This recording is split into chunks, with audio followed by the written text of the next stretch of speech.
Esse vídeo é para você que tem diabetes tipo 2 ou conhece alguém que tem diabetes tipo 2 e quer aprender como que você pode conduzir essa situação apenas com a sua alimentação, evitando a necessidade de medicamentos ou, quem sabe, diminuindo a dose desses remédios. Seja muito bem-vindo aqui no canal, me chamo Márcio Núteos, eu sou médico, trabalho com o foco voltado para a área da nutrologia prática ortomolecular e eu recebi recentemente um comentário aqui em um dos meus vídeos que eu achei bem pertinente trazê-lo aqui para debatermos sobre esse assunto. Veja só, é a Keila Rangel, ela deixou um comentário assim, ó: sou apaixonada pelo jejum intermitente, porém sou diabética tipo 2, porém mesmo assim eu estava fazendo mais, meu médico quase me bateu, kkkk, quando soube que queria muito continuar fazendo, mas ele disse que não posso fazer. Fiquei muito triste, porque não queria ter que tomar remédio como a metformina e glicazida, ou seja, é uma paciente diabética tipo 2, que usa 2 remédios, metformina e glicazida, e queria praticar o jejum intermitente, uma estratégia interessante para auxiliá-la nesse processo de diminuição da dose do medicamento. Mas o médico dela proibiu. Por quê, hein? Vamos entender isso aqui.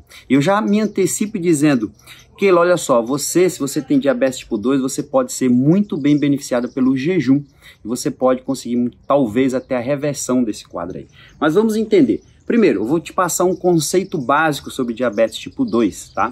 Depois, um conceito básico de como alguns remédios agem, como que a dieta pode contribuir, por que essa recomendação aqui está equivocada para essa paciente. Veja só, o que é o diabetes, né? Quando nós ingerimos qualquer tipo de refeição, nossa glicose se eleva. O pâncreas vai ser forçado a produzir insulina, que é um hormônio importante que vai controlar essa elevação da glicose, certo? O problema é quando as pessoas começam a consumir de forma errônea, né? Muitos carboidratos em especial, isso promove picos de glicose constantemente e, como consequência disso, constantemente ocorrerá o quê? Picos de insulina para controlar esses picos de glicose. Isso seria um mecanismo fisiológico. O problema é que essa insulina, com o tempo, de tanto ser produzida para controlar esses picos de glicose, ela vai perdendo a sua força, a sua capacidade de controlar a glicose. E o pâncreas é forçado a produzir cada vez mais e mais e mais insulina. Vai me acompanhando aqui. Isso é um quadro chamado resistência insulínica, ou seja, é um quadro que a insulina perde sua força, o pâncreas tem que forçadamente produzir cada vez mais insulina para controlar a glicose. Esse é o primeiro estágio, tá? Isso é o que a gente chama de resistência insulínica. A insulina é alta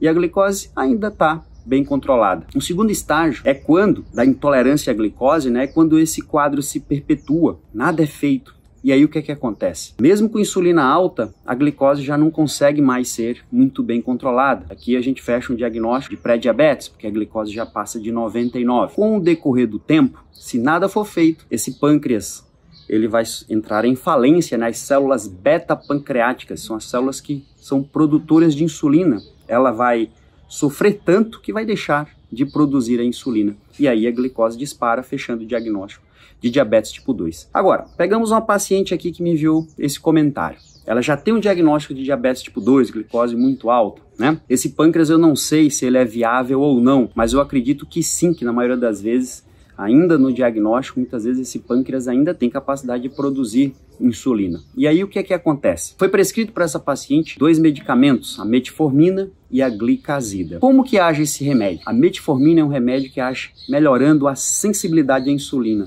ou seja, aquele hormônio produzido pelo pâncreas, que serve para controlar a glicose, que já não tem tanto uma capacidade muito boa de controlar a glicose, ele vai melhorar a sua sensibilidade, vai ficar mais sensível, ou seja, ele vai começar a ter uma capacidade melhor de controlar a glicose. Isso é um bom mecanismo. Por quê? Porque aí o pâncreas vai precisar produzir menos insulina, conseguindo controlar essa glicose, que vai melhorar a eficácia dessa insulina que está sendo produzida. Esse é um bom mecanismo, esse remédio chamado metformina. Porém, a glicazida, ele age por um outro mecanismo. O que é que ele faz?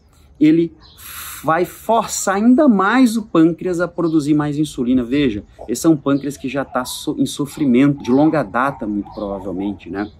Ele já produziu muita insulina. Tanta insulina que boa parte dessas células beta-pancreáticas já perderam a capacidade de funcionar. Por isso que está usando medicamentos. E aí o que é que esse remédio faz? Ele força, é como se ele apertasse o pâncreas e forçasse o pâncreas a produzir mais insulina para controlar a glicose. Qual é o problema nisso? Eu vou dar um exemplo na analogia que eu aprendi uma vez. Imagina que você está andando a cavalo e você está andando horas nesse cavalo. Esse cavalo vai cansar, você concorda? Agora imagine que você dá uma pancada nesse cavalo. E o que é que vai acontecer? Ele vai sentir aquilo, ele vai sentir a pressão e ele vai correr mais. Mais na frente, alguns minutos depois, ele vai começar a entrar em falência, vai ficar cansado, ele vai diminuir a velocidade, mas você quer correr mais, você dá mais uma pancadinha nesse cavalo. E ele vai sentir a pressão. É como se fosse seu pâncreas, você apertou o seu pâncreas, forçadamente ele vai produzir mais insulina. Isso vai acontecer algumas vezes até que o pâncreas vai entrar em falência total, até que o cavalo vai morrer, ele vai entrar em falência.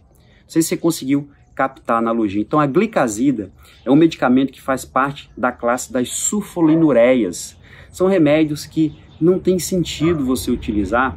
Por quê? Porque você vai acelerar o processo de falência das células beta-pancreáticas. O que deve ser feito então? Você deve mudar a sua alimentação. Você deve fazer com que o seu pâncreas passe a trabalhar aquelas células remanescentes que estão ali, ela passe a trabalhar de forma mais eficiente e não forçar a fazer algo que elas já não têm mais a capacidade, entendeu? Então a metformina é um bom recurso, mas mais importante que isso é você melhorar a sua alimentação. Como é que você faz isso? Primeira coisa, você diminui o consumo de carboidratos.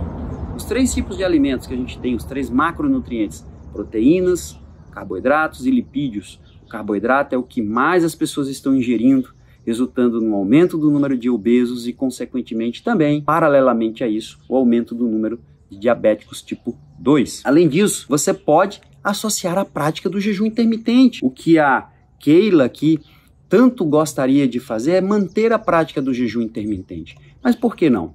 Olha, se ela vai decidir ficar um período sem se alimentar, para ela é ótimo. Por quê? Não vai ter nenhum aumento forçado, exógeno, externo, através da alimentação da glicose, consequentemente, a insulina vai ficar no nível mais baixo possível. Qual é a única ressalva? E atenção aqui, tá? Muita atenção no que eu vou dizer aqui. Qual é o problema da prática do jejum intermitente, da restrição de carboidrato para ela nesse momento que está usando glicazida? Então prestem atenção aqui, isso aqui é uma informação muito relevante, tá? A glicazida, lembra que eu falei que ela vai estimular o aumento forçado da insulina para controlar a glicose. Então, na ausência de carboidrato, na ausência de alimento, ele vai promover uma queda da glicose, independente do nível que se encontra essa glicose. Então, usar esse medicamento sem estar se alimentando ou diminuindo o consumo de carboidratos pode resultar na hipoglicemia.